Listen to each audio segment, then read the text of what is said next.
yeah, it's quite a tricky relationship with themselves that they're building up um, while they're here.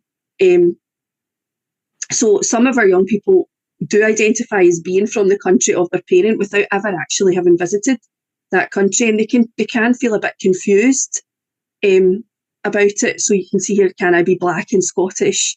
I was born in Glasgow, but do I say I come from the country of my parents? A lot of our learners don't identify as Scottish.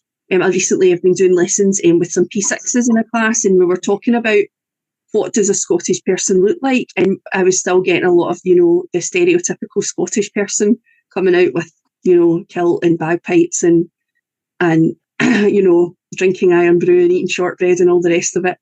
And when I was trying to speak to all of these young people and saying, well, actually, all of you are Scottish. You can all be considered the Scottish.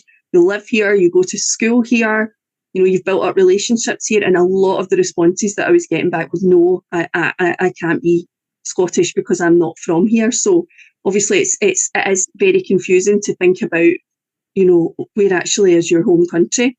And that question came up as well, the third one, how long do I have to live in Scotland before I can call myself Scottish as well?